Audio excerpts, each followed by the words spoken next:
The best time to start building your profile and your equity is before you really need it. So that when you do need it, the community is already there for you. If you're on LinkedIn to get a new job, or because you've just left your job or been retrenched and you want to go out on your own, starting at that point is the worst possible time to start appearing on LinkedIn, because you've built up no brand, no equity, no audience. And suddenly you're out there asking for things. I need a job. I need a client. I want to do this. So you're going into this community fresh, and all you're doing is asking for things. You're not offering anything, not offering any value. Welcome to Energypreneurs, the podcast where solar power batteries and electric vehicles come together. I'm your host, Sohail Hasni. When we combine these technologies, something powerful happens. On this show, I speak with founders, engineers, and investors who are building this fantastic new energy system. Thank you for joining. Good morning, Neal. How are you?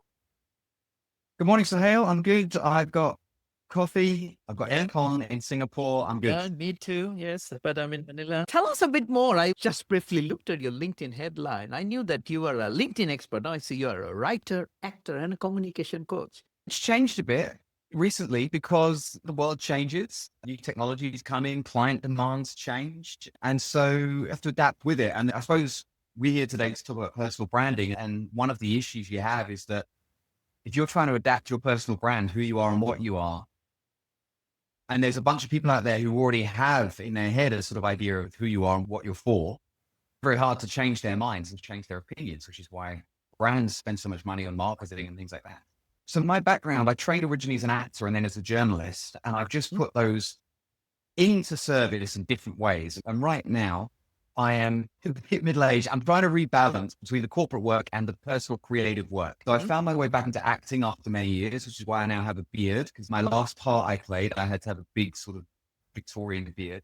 And with the writing, I find that as an older man, I have more considered opinions, less reactionary opinions about the world that I like to share through fiction and through storytelling. But how I make my living is I take those skills and I apply them to corporations. So I do public speaking around creativity, humanity, technology. And then I also work with corporations and corporates to help them tell better stories for business. Now that can be one-on-one communications coaching. It can be group media training. It can be keynote development. For one client, I run an entire publication for like a B2B publication for them. So how do I put my storytelling skills as a journalist and an actor in the service of clients?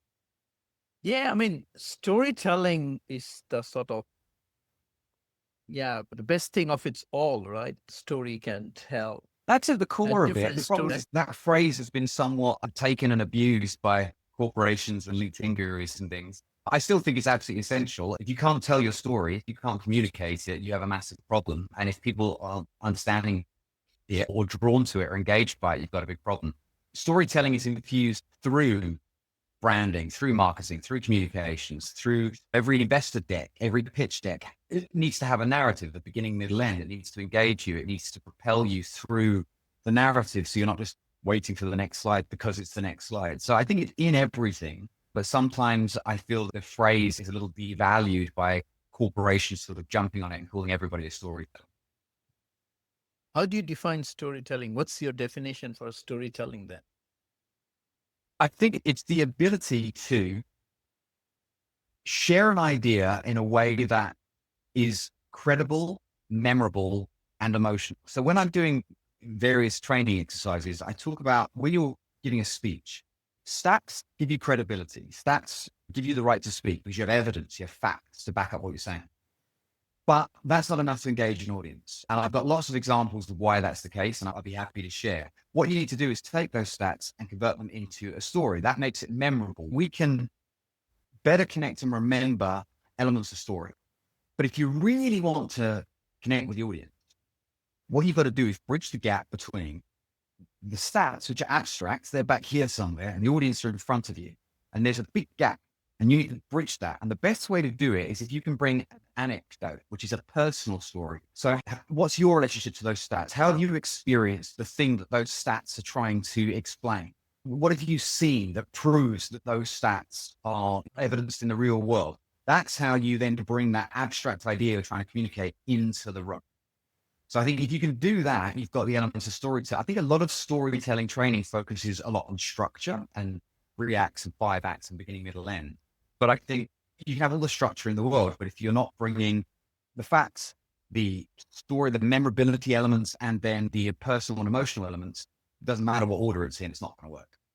If you take that, this is fantastic. So if you take that and apply for a, say, LinkedIn situation, someone's story is that I am this persona, then his or her activities has to bridge that gap between what it's getting portrayed into maybe the LinkedIn header or whatever by the activities one does. Is it something how I translate?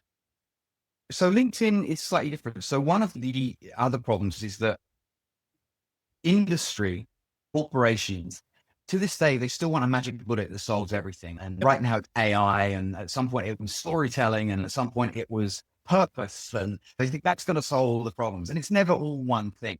So you do storytell on LinkedIn, but all the elements that LinkedIn gives you to play with as a platform need to add up. They're all parts in a story. Your headline isn't a story. Your about statement might be a story, but your career history isn't a story. But it adds up to the sort of story of you. But the thing that most people, or the first and most important thing people get wrong, be it on LinkedIn or be it introducing themselves in real life in terms of personal brand, which is what you reached out to me about, is they define themselves by their job title. And the problem with that is job titles these days are obscure. I knew what you did, but now you're a strategic realignment specialist, or you're an entrepreneur, or you're a systems analyst, and nobody knows what these things mean, and they do. And so people very quickly lose interest because I'm not here to define. It sounds really boring, and I don't want to hear about it. So that's not a story, obviously. What people want to know on LinkedIn when they meet you is not what you do, but what are you for?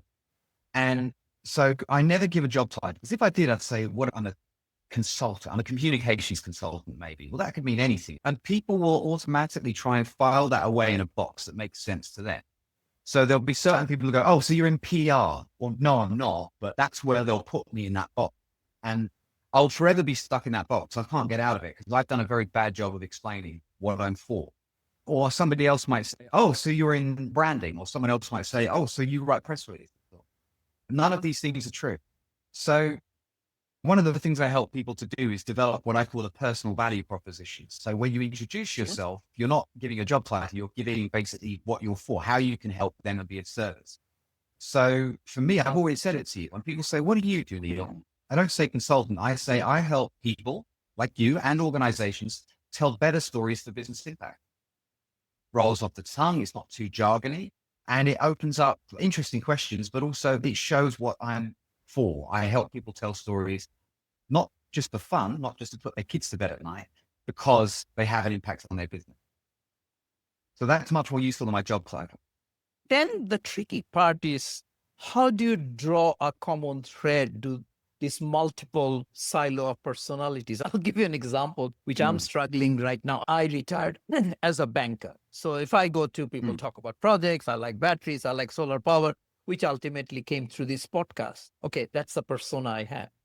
I used to love photography. I still do. Now that I've retired, lots of time, I take lots of photos. And inspired by that, I had a bit of time. I put up a website. And then what happens? I also do a bit of public speaking. So you go somewhere and people say, okay, who are you? I said, oh, I'm a technical expert or a banker or photographer. And I have some investment. I have a Airbnb site. I also, with that community, we talk about how to. But in the past, I would have been my silos and only meeting my friends, like departments in a large corporate, right? We don't talk to anyone else. But now that it's all in the public domain, right? You Google my name, say, is that the same guy I met? He has a photography website, or he does singing, he's acting. Oh my God, he's not serious or whatever, right? Again, like you, I'm not looking for a job, so I care less. But the issue is, how do you go to a higher level and stitch all these things together, saying, hey, this is who I am, right? So we all contain multitudes, and that's a wonderful and healthy thing. However, whether or not those multitudes all need to be public is a matter for you to decide. So I play badminton. I'm not particularly good at it, but I play regularly. I have a coach and all that. But if I'm not trying to become a badminton coach, if I'm not trying to become a thought leader in the realm of badminton and how AI will impact badminton over the next decade, there's no need for me to be putting that on LinkedIn. It's not relevant. And even if I win at badminton, could I do some cheesy LinkedIn post about what competing in a badminton tournament taught me about B2B sales or something? I suppose I could, but it's a little icky, right? So it's wonderful that you're a photographer. If you're trying to make that your career, make it the first thing you put on LinkedIn. If it's a hobby, keep it to a hobby. If you want to sell your photography, then you do need a separate persona, which maybe sits on a different platform, or you need to get yourself a gallery that wants to sort of represent your work or something like that. There are different routes to the market for these things. But the whole world doesn't need to know the whole of who you are all No, the time. I'm asking this question. I'm sure people all face the same issue. Whole world doesn't need to know, meaning the world of LinkedIn, you have a persona. Yes, I don't talk about photography, but I may have an Instagram somewhere, but if you Google my name, it pops up. So that's what I'm saying.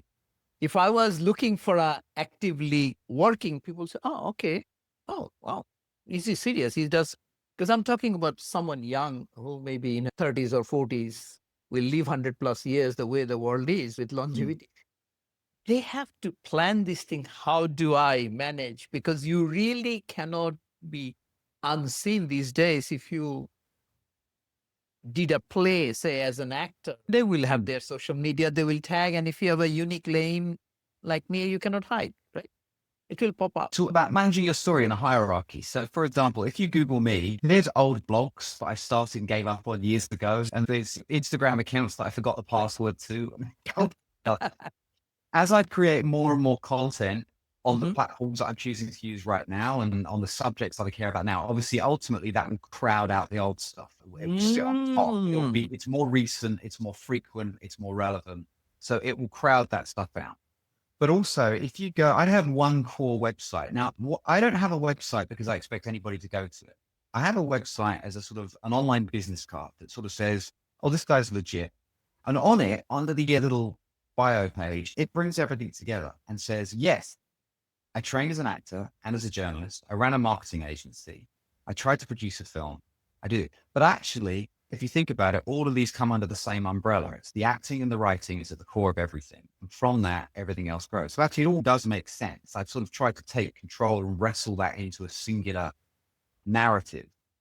So you can be multiple people online, but you just need to separate those personas. So if Sohail Hasni is a photographer or Instagram, be that. Don't be Sohail Hasni, photographer, entrepreneur, podcaster. Just be a photographer on Instagram. Yeah. Also, when we talk about personal brand, it's more than just your job title, your value proposition. It's also your disposition. So take, for example, today, right? When you thought you wanted to do a podcast on personal branding, for whatever reason, my name, my likeness popped into your head, right? So that's one aspect of my personal brand. You clearly think of me as that guy, but the format is a podcast. And so what you probably also remember is that the reason you know me as that guy is that I've spoken on stage at the AVBs. So you're like, well, this guy's articulate, he's informed, he's well-spoken. All of these are part of the personal brand as well. It makes you think he'd be quite good for a podcast. He's quite witty, or he's quite funny, or he's quite warm, or whatever. So even when you're in a room with people, yes, you've got your title on your card or whatever, but are you warm? Are you welcoming? Are you informative, witty, funny? Are you generous with your introductions? Are you generous with your contact? Are you the first person to buy the drink, or are you the sort of person waiting to be asked to be bought a drink? And all of these little things. We have a great saying in the UK that says he's the kind of guy who's first out of the taxi but last to the bar. Yeah, doesn't pay for the taxi but doesn't buy the drinks either. That's part of your personal brand. So that, and you get to communicate more of that in person. And so I think that's important as well. And hopefully you'll be memorable in people's minds. And the one thing I would remind people when they're in a networking session is everybody thinks it's awkward. Everybody wants to talk to someone, but doesn't know how to start the conversation. So be the person. And I do this all the time. I walk up to someone and say, hey, this is a bit awkward, but I'm here on my own and I'm desperate to talk to somebody. Could you talk to me for a minute? I have never had anyone turn around and go, no, go away. That's a professional setting. People go, oh my God, yes, please talk to me. They're just as desperate as you to talk. But when you're talking to that person, if it turns out they're not the right connection for you, you can't just fob them off or start looking over their shoulder for someone more important to talk to. What you need to do is bring more people into the conversation. So the two of you are talking now. You see somebody, spot somebody else on their own. Be the person that says, hey, we came on our own as well. Do you want to come and join us? That's how you bring more people into the conversation. And now you're the connector. You're the person who's making it easy for everybody to connect. And that's a beautiful thing. And people say to me, Neal, it's so easy for you. You're such an extrovert. It's much easier for me to sit at home on my ass and scroll my phone. It's still an effort. I still feel awkward, but like going to the gym, I hate going. I hate the work, but I really enjoy the benefits. Personal value proposition, because in a loose sense, I used to apply that when I was a public speaking club Toastmasters. I used to go every time I'll go in and said, okay, what value do I add to this audience? What do I leave behind? This is why I'm here. I'm investing 2 hours of my time and of course their time. What value do I add? Have I been able to make them think? You should think that in every interaction. So when you're going on stage, of course you should think that. But when you're at a networking event, the person doesn't really want to, when you meet someone, they don't really want to know about you. They want to know what you can do for them. So I always think when I'm meeting an individual, what value can I bring to them as an individual? Obviously, this is more in a work context. If you were like that all the time, it would be a bit weird. If I was like over my wife, it would be weird. When I'm networking, when I'm on LinkedIn, every post I put on LinkedIn, which I've neglected a little bit recently, but every post is not about me. It's about how can I bring value to you? What can I share with you that you might find useful or insightful or entertaining, interesting, whatever. Yeah, and a fair point. So then you see some of these large corporate, I won't name one, but I'm sure you know many, where people are just publishing photos. I was with the head of state. I was with this team, my project, this was that. Does this add any value? Also have a tendency of people doing, no, just people posting things where they have been. LinkedIn for as the major platform that we have to connect online as business people, as workers. I still, and we can talk about this later, I still think the best and most powerful platform of all is anything you can do in person, which seems very unfashionable these days, but get in rooms with people. That's where you make a proper impression and build real connection. But if you're going to do it online, what are you using LinkedIn for? Now, a lot of people who are in large corporations, particularly in this part of the world, we're in Asia, right? I'm in Singapore. You're in Manila? Yeah, I'm in Manila this week. Yep. So in our part of the world, there's almost a sort of fear of using LinkedIn because if I use it, my boss will think I'm trying to get a job. And that's not the only reason to use LinkedIn. You can use it to find customers. You can use it to find staff, partners, suppliers. You can use it to build your personal brand. You can use it to promote events and content. There's all sorts of reasons. So the first thing you need to understand is why I'm on LinkedIn. And if it so happens that you're on there to get a new job or because you've just left your job or been retrenched and you want to go out on your own, starting at that point is the worst possible time to start appearing on LinkedIn because you've built up no brand, no equity, no audience. And suddenly you're out there asking for things. I need a job. I need a client. I want to do this. So you're going into this community fresh and all you're doing is asking for things. You're not offering anything, not offering any value.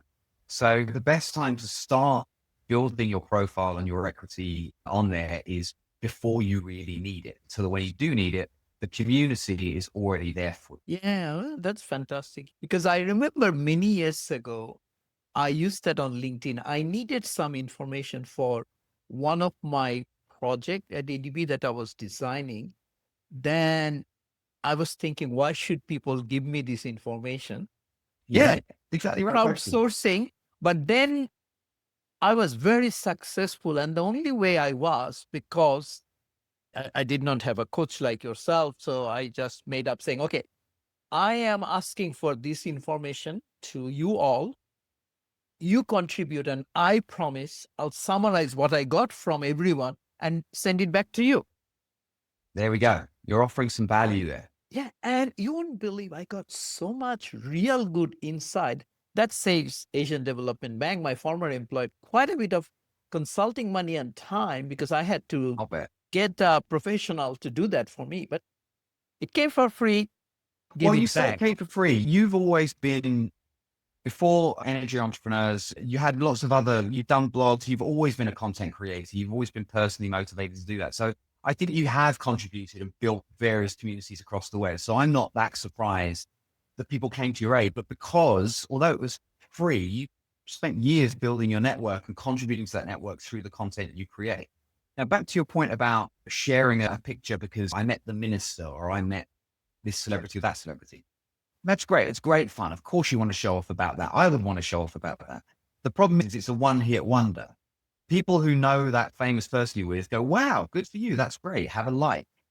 How do you follow that up? It's a one-off. You can't, that's not sustainable in terms of trying to build traction, build a community, get eyeballs on your work. So it's great. Do it by all means. But after that one here, you're going to get a huge dopamine slump because you're going to realize, oh, they like that picture, not for me, but for the famous people I was selling it to. The question that you're raising, that came into my mind many years ago.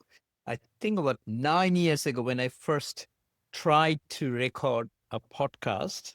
I was in Pakistan with a solar startup, and that video actually popped up yesterday, and that's why I know that it was 9 years back. And I met this gentleman. I said, oh my God, he's doing amazing stuff. I wish I was him. Then we sat down over a coffee, I think in Serena Hotel, saying, okay, let's do a recording of what you're doing.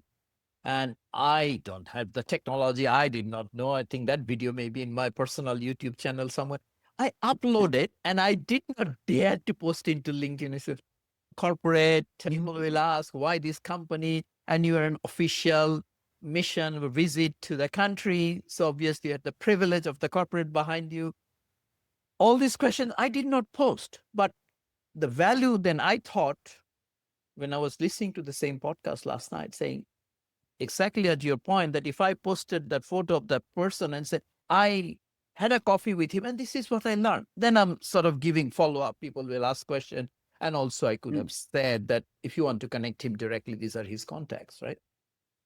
You also did something quite sensible that a lot of people and a lot of companies get wrong, which is several things. One is you didn't have all the gear, you didn't have the setup, but you went, I'm here, I've got a phone, screw it, let's try. That's the first thing people get wrong is they want to make everything perfect and they want, you just got to pull out your phone and try. There's always an excuse not to do it. You know, you have all the equipment at hand, you don't need anything else. I know I have a fancy mic here, but that's because I record music. It's not for podcasts particularly. Okay. You can use your earbuds or whatever.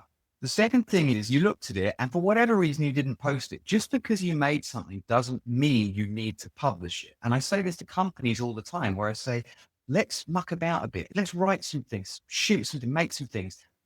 Let's work out what our look and feel is, what our tone of voice is, what our vibe is. Not everything has to go online just because you made it.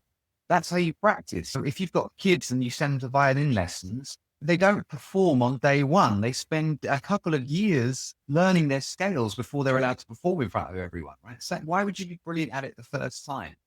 The third thing is the angle. So yes, you were on an official mission. Nobody had asked you to do this or sanctioned it. So that's fine. But then you got to go, well, why am I uploading this? And how can I give a little bit of credit to my employer for this? So you can say something like, lucky enough to be sent on mission by the ADB, where I met this extraordinary man who's doing incredible things in solar. And I wanted to share with you all what he told me. Yeah, that's great. That's a nice acknowledgement. It's not all or nothing. It's not me versus my company. Your LinkedIn is your LinkedIn. It's your network. Your employer has no more rights over it than they do your Facebook page or your Instagram page. But it is a professional setting. So bear that in mind. Adjust your tone of voice. It's not a place for putting up rude memes, off-color jokes. That's fine. We all know that. We're all adults. Employers have changed. When I started LinkedIn in 2007 or 8, and even I think early 2010, 12, I was told exactly that. Are you looking for a job? Why are you doing this? You should focus time on your work. Why you have to post these things, right? It's not relevant to you. So my question is, at what point, now it's well established that LinkedIn is your professional platform. If you don't say anything really bad about anyone, if you don't pick up a fight, you're okay. But at what point that LinkedIn separates being a CV to higher order thing? This is what I want to achieve in life. This is what I'm learning. This is my interest. How does one do that? Because if you look at LinkedIn, this is still a CV. Most people put their title. They don't say what you said. Personal value proposition is this, no? Yeah. So if you want to use it at a higher level, again, it's all sort of goal driven. I'd rather be in a room with 30 people networking than on LinkedIn with 300 million, because I still think you make more of an impact and you have a depth of connection. So even last night, funnily enough, last night I was sitting in I work in like a sort of social club thing, and I was sitting at the reception. There was a young lady sitting next to me, and really pouring with rain. And we'd both been waiting for a cab for like 15, 20 minutes. It was getting kind of awkward. And I sort of turned to her and said, how far away is your cab? She said, 16 minutes. Well, how far away is yours? 13 minutes. And from there, we started talking. Turns out she is building an eco resort in Indonesia, and she was going to meet an investor who's going to put money into it. And then I told her, oh, it's interesting. I think there's a lot of money moving into this stuff because last year, a couple of years ago, I did all the branding and messaging and content for a wine investment fund that was investing in projects like this. She said, really? Are they still operative? She said, yeah, but I can introduce you to the founder, Simon. He's great. Yeah. She said, yeah, but I haven't actually got a brand or any comments to this project yet. I've just got my deck. And actually, that's something we're really going to have to look into. And I said, well, I can happily talk to you about that. And so we swapped cards. So 3 connections were made there. And then when one of her investors was in the club and they were going to meet the secretary, and he came there, she introduced me to him. And they had written a book and he was talking about speaking. And I said, well, I'm a speaker coach as well. And so 4 connections were made in that reception. And it doesn't always work out like that, but we swapped phone numbers, we shook hands, we met each other. We've already connected on LinkedIn. That depth of connection is already something better than anything you're likely to get on LinkedIn. So LinkedIn is broad strokes. It's about building the general impression of you amongst a broad audience as an expert, a thought leader, a business driver, a solution provider, whatever. But I'm passionate about getting into rooms, get off your sofa. And also because so few people are prepared to do that now, that if you are the person that gets off your sofa, gets off your phone and goes places, you will be appreciated so much because it's so hard to get people into rooms now.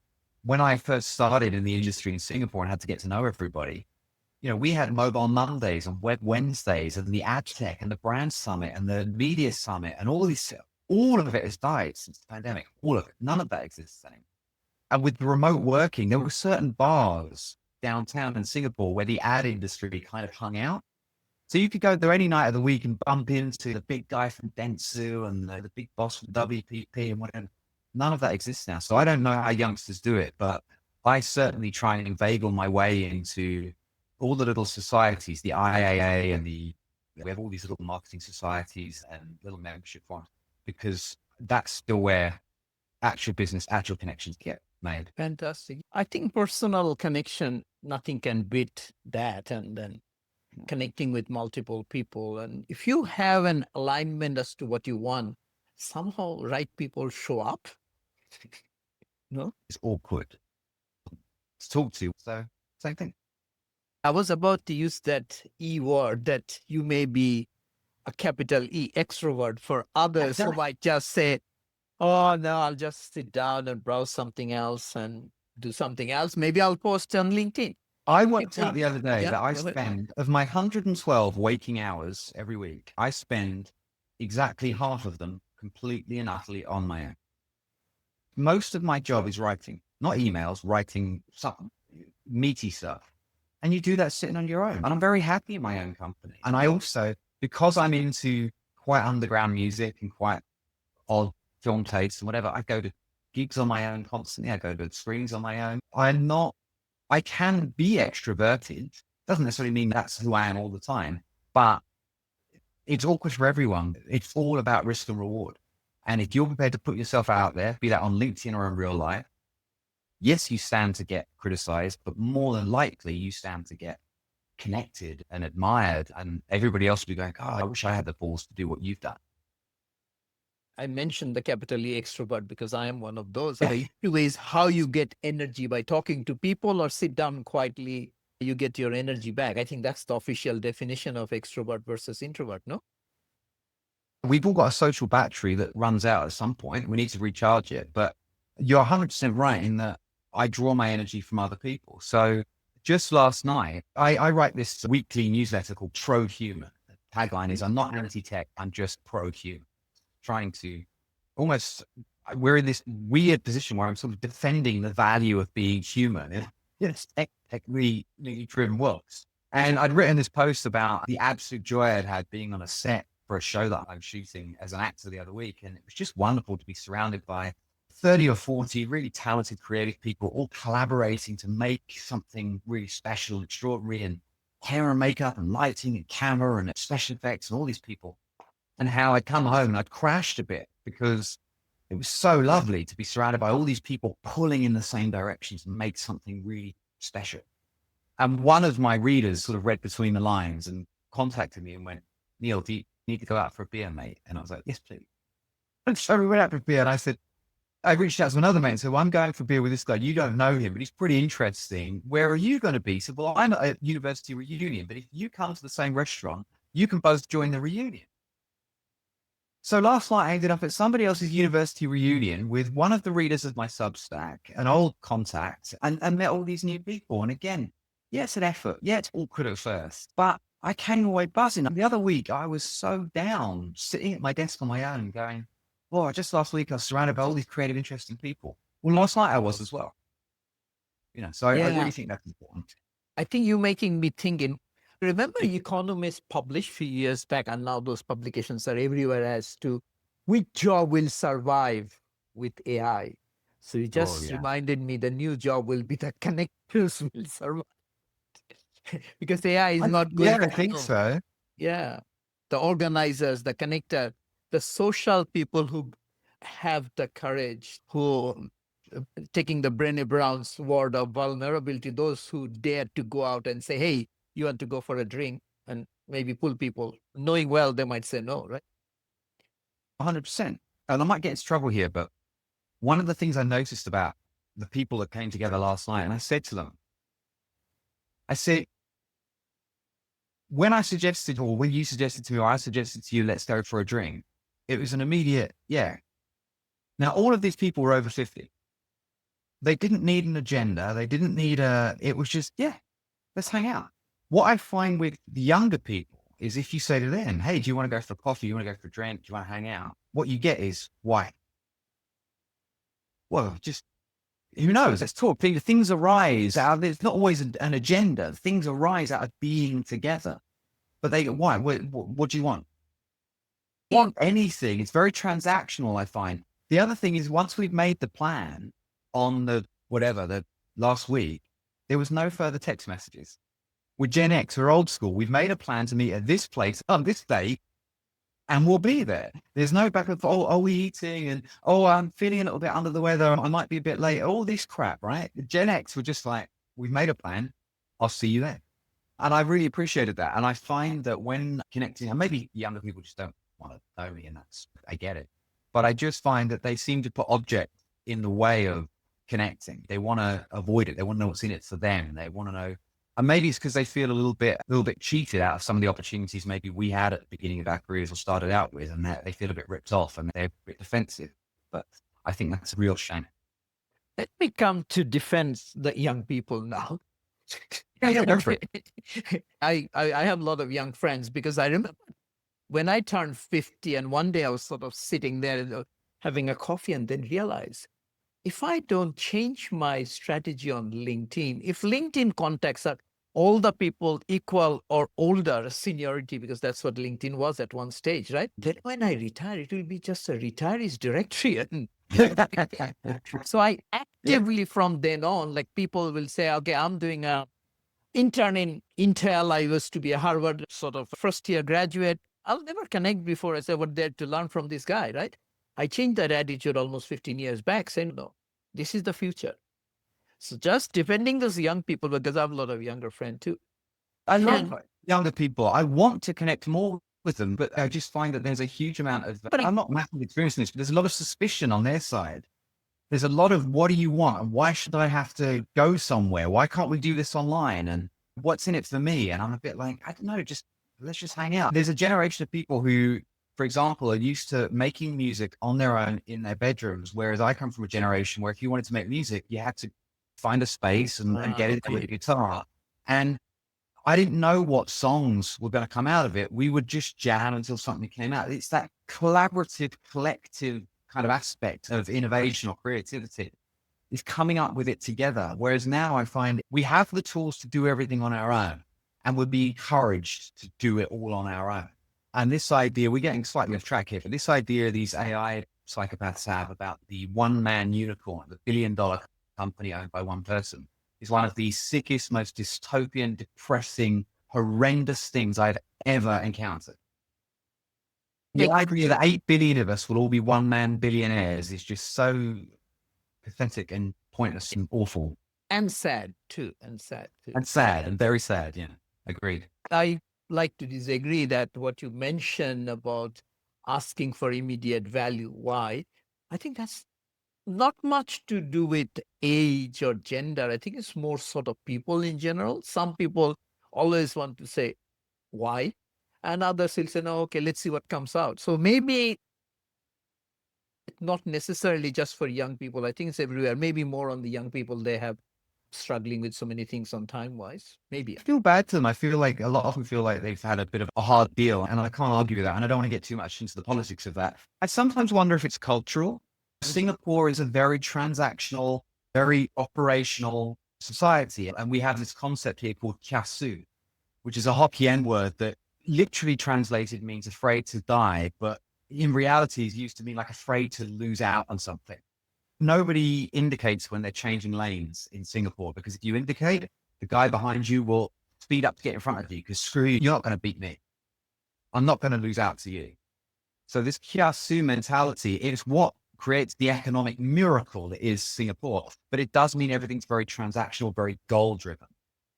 And there's always been a culture clash between, for example, the Malay culture, which is much more relaxed. It's much more sort of kampong style. Let's just hang out. We've made our money for the day. Let's sit around some food, talk and enjoy ourselves. And the Chinese culture, which is we've made money for the day. So let's eat and then let's start my grab shift, because what else am I going to do in the evening? I can earn more money. I should go out and earn more. So maybe it's a cultural thing. Maybe here it's a little bit more transactional. If you add the cultural aspect, I fully understand. I forgot about that. You're in Singapore. Yes. So what else do you do for fun? What do you want to achieve? So I'll give you a perfect example right now with me. So I've spent most of my career, since being in Singapore, I've been in Singapore for 17 years. When I got here, I started a marketing agency and had to build a client base for that. So I was on there talking about this marketing agency, sharing the growth journey I was on, sharing the new work we'd done, the new clients we acquired, all that kind of thing. I sold it in 2017. Spent about a year kind of working out what my next move was, and then started Moore's Law Media, which has been my main trading name since 2019. And what that does is it says the problem's changed. The problem used to be creating content. That's what my old company did. Now there are so many tools to create content. It's almost too easy. So the problem has shifted from creating content to deciding what content to create and how much of it and where you should put it. So I did that for 7 years. Great. Really enjoyed it. Very successful. I'm now having the 7-year itch again. It was 7 years in my old company, 7 years doing this. And I'm trying to shift again. And I want to move more into the arts space, get back to what I trained as a writer and an actor. And so I'm using LinkedIn to reposition myself, but in so doing, reach out to new people. So literally just this morning, an artist, an illustrator, who I reached out to and said, hey, I'm pitching to the National Arts Council to create a new magazine about embodied culture in Singapore.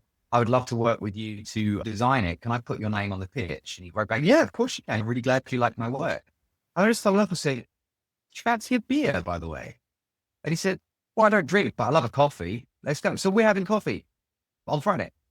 So I'm now building a whole new network in this adjacent space to what I've been in, using LinkedIn. And that to me is more useful than Instagram or Facebook or any of the others, because everyone's on there to sort of get along. You're not having to fight through all the memes and the weird political content and all the AI slot. It's people there to get on. So that's one of the ways I'm sort of using it at a higher order now, is to build a new network, not because I need a job, but because I want to, after 17 years, be more involved in the art scene here, make more of a contribution to the art scene here in whatever way I can. So I'm trying to find that new network. And it's great for that. You're already having fun with all the things we talked about. Do you do anything else? More and more, I've spent a long time being creative for other people, on behalf of other people, in marketing, advertising, branding, things like that. So more and more, I'm trying to be more creative for myself, but I don't want to do it on my own. So this is why I'm embarking on new initiatives. So as I say, I've applied to the National Arts Council to start a new magazine with their help. The pitch is really interesting. I've basically said the reason you should fund this magazine is because it will be good for house prices.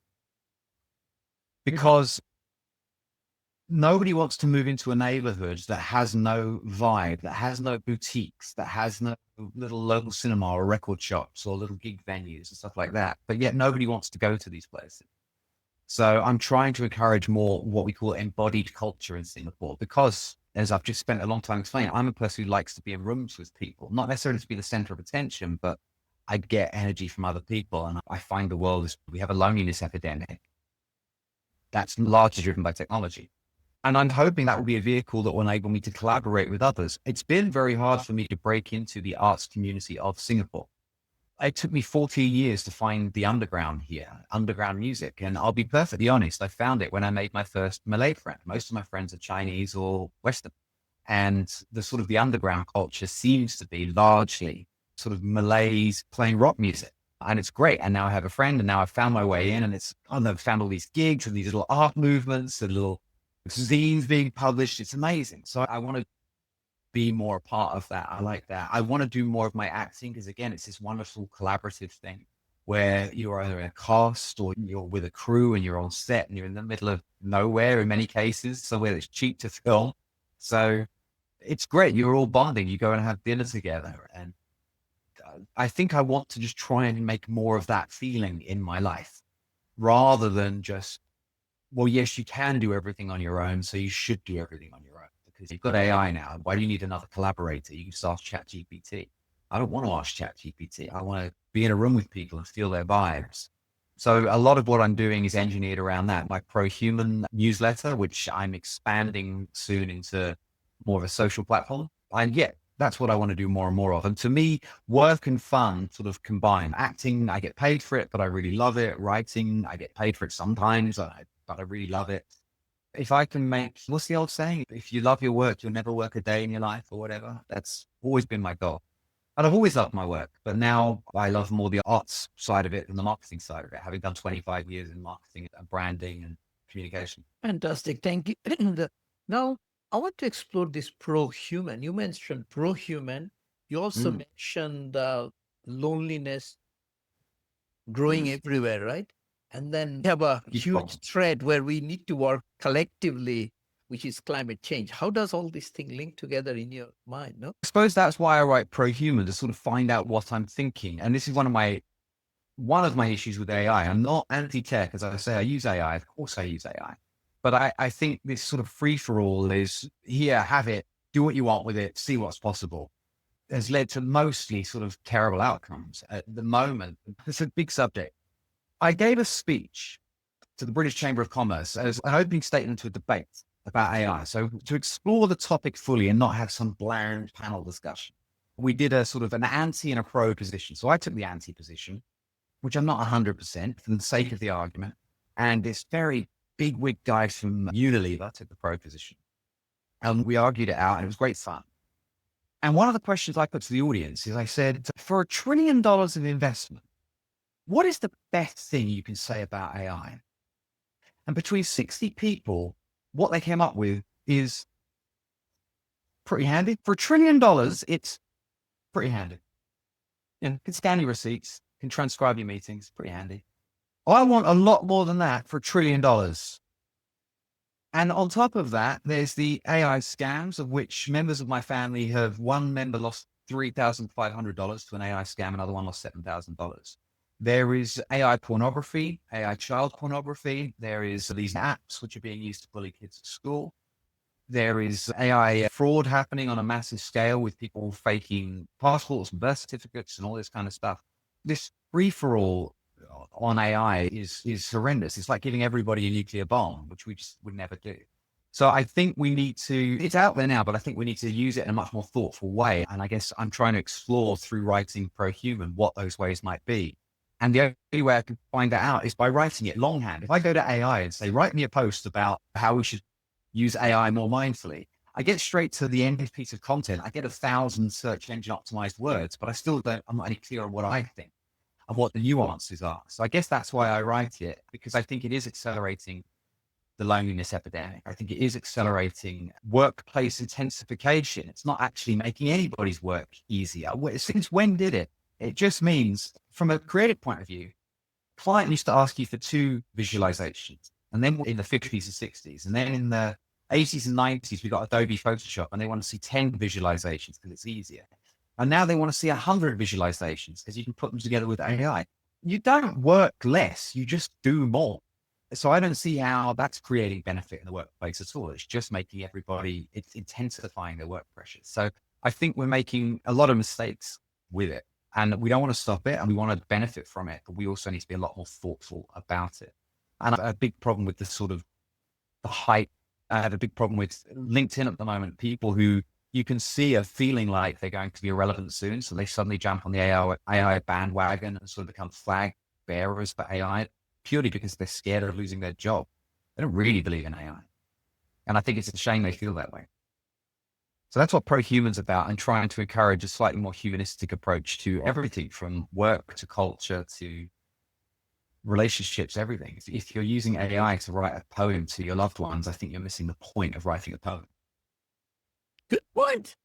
And also strategizing with AI on personal issues. One of my mentees, I had coffee the other day, and she was telling me that last 2 months I've been just crying with AI as I travel with work. I said, seriously? I said, that's what I've been doing. And AI have been fantastic support. This is really a serious problem. I mean, it is. On the one hand, you go, well, at least she's found someone to talk to. On the other hand, to my point earlier, I could show you right now on LinkedIn, this illustrator that I approached about this project. You literally see the email. It's a bit sad. I wrote to him and said, hey, by the way, I'm kind of looking for some new people to hang out with. Do you fancy having a beer? I'm lonely. You know, is that sad that I did that? I don't give a shit, because he said yes. And so now we're going to go and have beers together, and we're going to be friends. Or maybe we won't be friends. Maybe we'll just have one beer. But I just think there's always been a barrier to entry to making friends. It's just that we had no choice in the past. Now with AI, you might as well just turn straight to AI. And I get that it feels easier at first, but in the long run, you're not actually expanding a circle of friends, a circle of support. You're not getting what you really need, which is the empathetic ear of another human being who wants to support you and wants to help you. We are not just meat puppets. There is a spark in us that makes us, that gives us personality, gives us imagination and all that. And I'm not a religious person, but I think a lot of the AI leaders are trying to convince us that we're just a really complicated set of algorithms encased in meat. And that's not true. And I will not let them sort of convince us of that. It is hard to make friends. It is hard to be vulnerable and tell people that you need help or you're lonely or whatever. But a bit like the networking example, more people are feeling that way than you could possibly imagine. And if you make the first move, I think you'll find a lot of people are kind of waiting for you to do that. Yes, but also some people at the extreme end. I mean, two really sad situation. One is a daughter, a son of a friend. She was telling in Japan, this guy just locked him up and saying, I'll stay in my room, don't bother. Give me the food under the door and pass it out. Been there a couple of months. I have a relative similarly. Rich kids don't want to do anything, just stay and do whatever. No one knows. Family doesn't know. And family doesn't want to nudge them also, right? That's the extreme case that they are beyond help, I guess. I don't know. It's a sad reality of where we are. It's sad. But take the rich kid. I find that really interesting. The other day, I'm a huge David Bowie nut, right? Absolute Bowie nut. And he has 2 children. He has a son from his first marriage to Angie Bowie, born in the 70s. And then he has a daughter from his second marriage, born in the 90s. Now, the daughter was on Instagram the other day and doing this big 20-minute confessional about her life and what she's been through. And it sounds like she had a pretty horrific teenage years, and she got into drugs and drink, and she's a rich kid, son of a rock star and a model. And she got taken away to a camp for difficult kids and behavioral modification camps and all this. And it sounds awful. And she was talking about how difficult it was growing up, because did people want to be friends with her, or did they just want to meet her dad and her mom and all that? And I thought, well, that sounds awful. And I don't doubt you went through all those things. But when your older brother was born, your dad was divorced from his mum. His mum disowned the child. Duncan, as he calls himself, your dad was at the height of his drug problems. He dumped you in a boarding school in Switzerland. He was on tour constantly. He was broke because he got ripped off by his managers. Now, Duncan is a incredibly well-adjusted, very happy gentleman who directs films, is very good at it, and seems to have a really... The daughter grew up when Bowie had kicked the drugs, was completely sober, was living in a really nice house in New York, put her through the finest schools and whatever. What happened there? What's the difference? I don't want to invalidate her problems. She felt them for real. She was on drugs. I'm so glad she's better and she's healthy and happy now. But objectively, her older brother had it worse. But why was he able to sort of get through it? And she, born much later, wasn't. I'm very curious about that. And I'm judging some Instagram posts, so I can't get deep on it. But there seems there's a resilience missing, or I don't know, a lack of connection or depth or something that she was missing that he had as a young man. And I find that fascinating. And I just think the barrier, it's so easy to find solace in the internet now. Why go and talk to somebody? Why go outside? It's the new alcoholism. This just stay home with your bottle of wine. Just stay home with your ChatGPT. It's an easy choice. I don't know. We should catch up if you're passing through Manila or Sydney, but is there anything else you want to share? Thank you so much. I want to be useful to your listeners. So I'd like to leave them with a couple of things that they can practically do. So if you are trying to develop a personal brand for yourself, the first thing you need to do is work out, what are you, in the eyes of other people, what are you for? And you may be a dog lover and you may be a photographer but what are you for as it pertains to other people? How can you be of service to them and help them? That is essentially what your personal value proposition is. That is how you define yourself. And then that is what you sort of talk about in your LinkedIn social media. And it's always in the context of helping other people to learn something, to benefit from your experience, to help you in return for help you demonstrated earlier. You need to be consistent and you need to be frequent. So try not to see it as a chore. Try to see it as a great conversation you're starting. It's like an asynchronous conversation you're starting on LinkedIn that people will join and come in and out of, but it shouldn't feel like a chore. It should feel, oh, I've got to post 3 times a week. Try and see it as not an extra, not a chore. This is part of your work now, to be on LinkedIn, to be representative of yourself and your organization, and treat it as a conversation.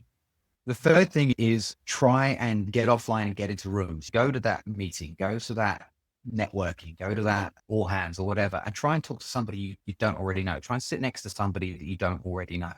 That's the best way to expand your network. And finally, don't start doing all this at the moment you need a new job, because it's too late. Do it now so that when that moment arises, you have a network, you have a community, you have brand equity, people know who you are and what you're for. And so when you become available, they'll reach out to you and go, oh, are you available now? Oh, I'd love to talk to you about something. And always be open to the conversation. Not every coffee goes somewhere. That's fine. Treat it as just a great interaction, a new friend. Be less transactional. So those would be my sort of tangible takeaways from this very broad discussion. Thank you so much, Neal. I think I like that part also. I think to be less transactional, not everything has to be defined in terms of immediate value as well, right? Sometimes it's an investment, sometimes it's a return, sometimes it's nothing, just good time. Sometimes you won't know what it will be until way down the track. There's a fallacy within marketing called last click attribution, where what the marketers want to do is work out what is the exact ad that you clicked on that made you buy a product. And there's an influencer called Gary Vaynerchuk. I like what he says. I don't necessarily love the way he says it, but I like what he says. And he gave this great speech where he takes his shoe off and he holds it up and he says, someone somewhere is trying to take credit for me buying this shoe because I clicked on an ad. When the actual fact is, Nike has been selling me this shoe since I was 9 years old. And it took me until I was 35 before I could afford it. But when I had the money, the first thing I did was buy these shoes. But they're discounting 3 decades of building that brand and that desire for the last thing he clicked on before he bought the shoe. He wouldn't have clicked on it if it hadn't been for the 3 decades prior. So not everything you do has immediate value in return, but it all compounds over time. And you've got to trust that. You've got to trust the process. Thank you. Thank you for having me, Sohail. Keep me abreast of what you're up to. Let me know if I can ever be of service to you. And I hope this is helpful to some people. I really appreciate the chance to talk. Thank you again. And how does people reach you? Where can we find You can go to neal-moore.com. That's where you can sort of see everything about me. You can connect with me, Neal Moore, on LinkedIn, and I accept everybody because I like having lots of friends. And what I really love is if people went to pro-human.co and subscribe to my Substack and got involved there, because that really is my passion project. I write weekly about the conflict and confluence between humanity and technology. And I think that is pretty fascinating. And I get some pretty interesting comments on there. So yeah, they're the places to find me. Or maybe you'll see me on telly soon. I've got a few series coming out. I might just pop up and you'll be like, I know that guy. Wonderful. Thank you again. Thank you. Bye. No worries. Thank you. Bye. Bye. Thank you for listening to Energypreneurs. Let's work together electrifying everything. This podcast is available in audio form on your favorite platforms and in video on YouTube. Please feel free to subscribe to our channel, and we always appreciate your comments.